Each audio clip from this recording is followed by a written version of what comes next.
Hello friends. Team summer हिल की ओर से जारी सीटेट सीरीज में मैं निरंजन कुमार आप सभी का वेलकम करता हूं। आज हम लोग अध्याय 3 आनुवांशिकता एवं वातावरण का प्रभाव इस चैप्टर के ऊपर ऑब्जेक्टिव प्रैक्टिस करेंगे। तो उम्मीद है कि आप लोगों ने नोट्स बना लिया होगा। तो चलिए अब आपके टेस्ट की बारी है। तो बढ़ते हैं पहले प्रश्न की ओर। हमारा पहला प्रश्न है, बालक के संपूर्ण व्यवहार की सृष्टि डैश और डैश की अंतःक्रिया द्वारा होती है। पहला ऑप्शन माता पिता के व्यवहार, दूसरा ऑप्शन उसके मित्रों भाई बहनों के व्यवहार, तीसरा ऑप्शन उसके शिक्षकों अभिभावकों के व्यवहार, चौथा आनुवांशिकता वातावरण। तो आप लोगों ने सोच लिया होगा इसका आंसर। इसका आंसर होगा ऑप्शन नंबर 4 आनुवांशिकता एवं वातावरण, जो कि इसी चैप्टर के ऊपर हम लोग डिस्कशन कर रहे हैं। तो बढ़ते अगले प्रश्न की ओर। बच्चे उसी वातावरण में सीख सकते हैं जहां पहला ऑप्शन उनके अनुभवों एवं भावनाओं को उचित स्थान मिले, उन्हें खेलने का मौका मिले, उन्हें मित्र बनाने का मौका मिले, कड़ा अनुशासन हो। तो इनमें से कौन सा आंसर सही होगा? बच्चे उसी वातावरण में सीख सकते हैं जहां उनके अनुभवों एवं भावनाओं को उचित स्थान मिले। ये ऑप्शन सही है,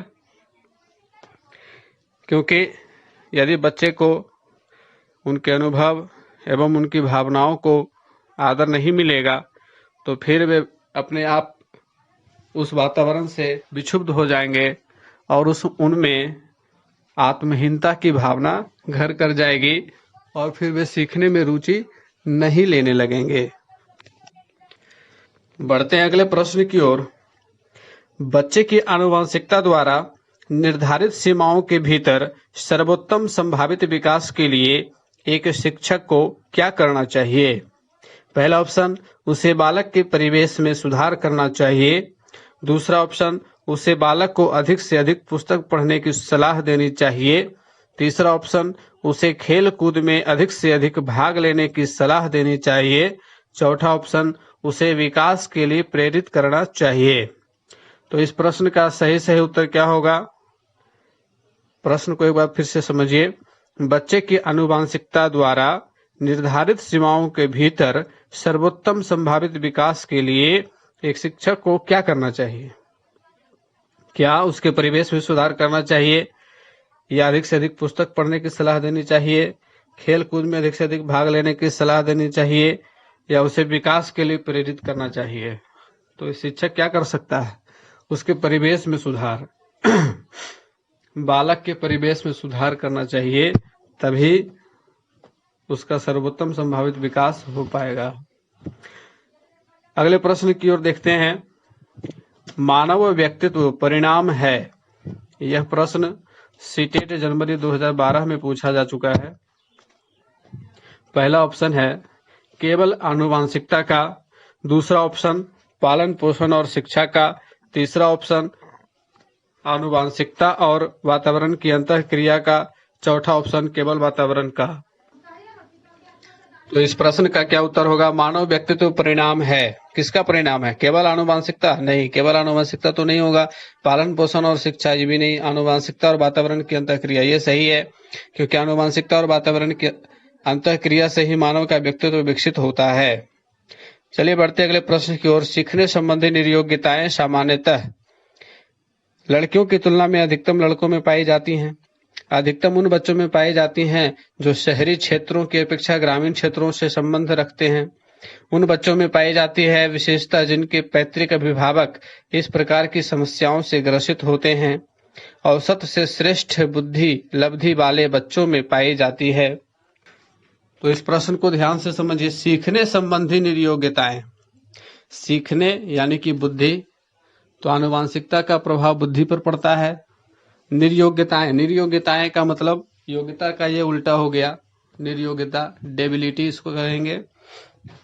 तो ऑप्शन को ध्यान से देखने पर तीसरा जो ऑप्शन है, उन बच्चों में पाई जाती है विशेष करके जिनके पैतृक अभिभावक इस प्रकार की समस्याओं से ग्रसित होते हैं, यानी कि जिनके माता पिता पढ़े लिखे नहीं होते हैं, बुद्धिमान नहीं होते हैं तो उनके बच्चे भी मंद बुद्धि वाले पाए जाते हैं। बढ़ते अगले प्रश्न की ओर। बच्चे के विकास में आनुवंशिकता और वातावरण की भूमिका के बारे में निम्न में से कौन सा कथन सत्य है? आनुवंशिकता और वातावरण दोनों एक बच्चे के विकास में 50-50% योगदान रखते हैं। दूसरा ऑप्शन है समवयस्कों और पितृक का सापेक्ष योगदान योगात्मक नहीं होता है। तीसरा ऑप्शन आनुवंशिकता और वातावरण एक साथ परिचालित नहीं होते हैं। चौथा ऑप्शन सहज रुझान वातावरण से संबंधित है जबकि वास्तविक विकास के लिए आनुवंशिकता जरूरी है। तो ये देखिए लंबा प्रश्न है, इसको ध्यान से समझने की जरूरत है। बच्चे के विकास में आनुवंशिकता और वातावरण की भूमिका के बारे में कौन सा कथन सत्य है? सही है। तो आनुवंशिकता और वातावरण दोनों एक बच्चे के विकास में 50-50%, तो कहीं भी ये मैथमेटिक्स काम नहीं करता है कि 50-50% योगदान रखते हैं, तो ये गलत है। समवयस्कों और पितृक का सापेक्ष योगदान योगात्मक नहीं होता है, ये कुछ सही लग रहा है। आगे बढ़ते हैं।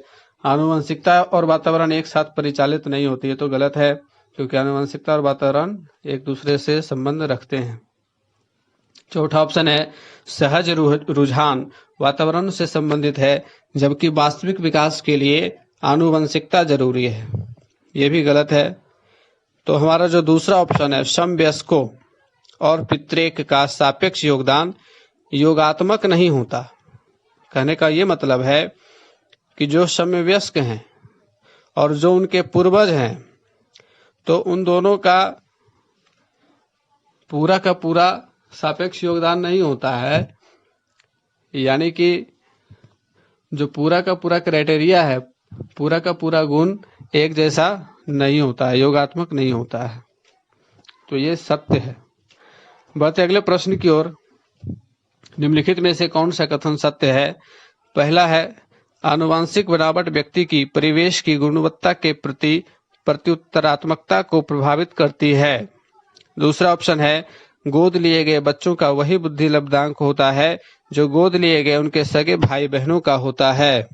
तीसरा ऑप्शन है अनुभव मस्तिष्क के विकास को प्रभावित नहीं करता है।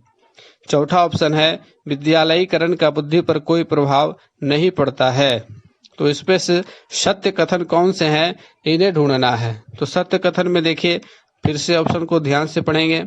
आनुवांशिक बनावट व्यक्ति की परिवेश की गुणवत्ता के प्रति प्रत्युत्तरात्मकता को प्रभावित करती है, ये तो सही है, क्योंकि आंशिक बनावट जो है वह व्यक्ति की परिवेश की गुणवत्ता के प्रति प्रत्युत्तरात्मकता को यानी कि रिस्पॉन्सिबिलिटी को प्रभावित करती है। दूसरा जो ऑप्शन है गोद लिए गए बच्चों का वही बुद्धि लब्धांक होता है जो गोद लिए गए उनके सगे भाई बहनों का होता है। ये कोई तय सीमा नहीं है कि बुद्धि लब्धि सबकी एक ही होगी। यहाँ तो सगे भाई बहनों के बीच बुद्धि लब्धि होती नहीं है एक जैसी, तो गोद लिए गए बच्चों में कहाँ से होगी। तीसरा है अनुभव मस्तिष्क के विकास को प्रभावित नहीं करता, ये भी गलत है, क्योंकि अनुभव मस्तिष्क के विकास को प्रभावित करता है, एक्सपीरियंस से अधिगम प्राप्त होता है। चौथा है विद्यालयीकरण का बुद्धि पर कोई प्रभाव नहीं पड़ता, है तो बिल्कुल गलत है, क्योंकि विद्यालय से जाने से ही तो बच्चे की बुद्धि डेवलप होती है। तो हमारा पहला ऑप्शन इसमें सत्य है। बढ़ते अगले प्रश्न की ओर। प्रकृति पोषण विवाद निम्न में से किससे संबंधित है? प्रश्न एक बार फिर से समझेंगे। प्रकृति पोषण विवाद निम्न में से किससे संबंधित है? पहला ऑप्शन आनुवांशिकी एवं वातावरण, दूसरा ऑप्शन व्यवहार एवं वातावरण, तीसरा ऑप्शन वातावरण एवं जीव विज्ञान, चौथा ऑप्शन वातावरण एवं पालन पोषण। तो इसका सही उत्तर क्या होगा? प्रकृति पोषण विवाद निम्नलिखित में से किससे संबंधित है?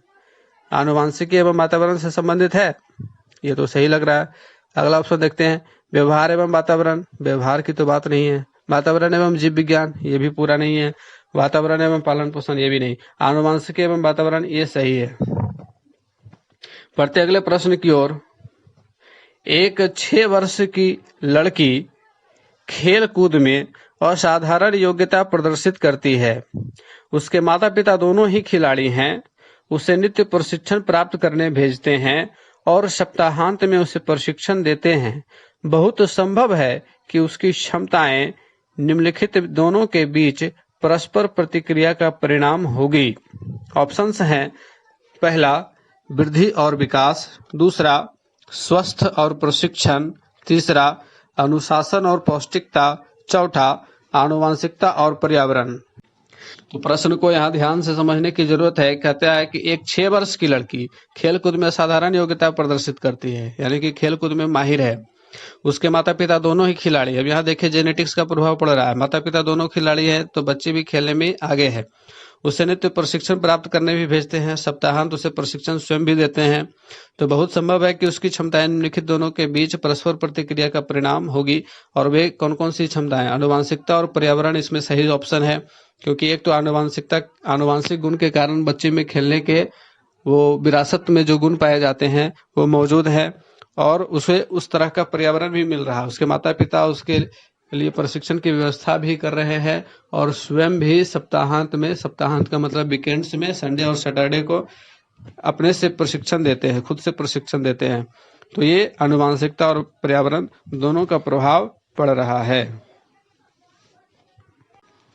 अब बढ़ते अगले प्रश्न की ओर। आज बाल अपराध की घटनाएं बढ़ती जा रही हैं, जिसके कारण शिक्षण प्रणाली में जटिलताएं आ रही हैं। आपके अनुसार इसका प्रमुख कारण क्या है? ए. दूषित वंशानुक्रम, बी. दूषित सामाजिक वातावरण, सी. दूषित परिवेश। ऑप्शंस हैं केवल ए, केवल बी, केवल सी, ये सभी।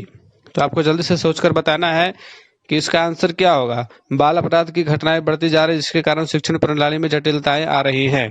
तो आपके अनुसार इसका प्रमुख कारण क्या है? तो प्रमुख कारण होना चाहिए ये तीनों ही। दूषित वंशानुक्रम, क्योंकि चरित्र का प्रभाव पड़ता है। सामाजिक वातावरण, बिल्कुल सही। दूषित परिवेश भी सही। तो ये तीनों का ही प्रभाव पड़ता है। तो आज के ऑब्जेक्टिव प्रैक्टिस सेट का अभ्यास यही समाप्त होता है। मिलते हैं अगले क्लास में।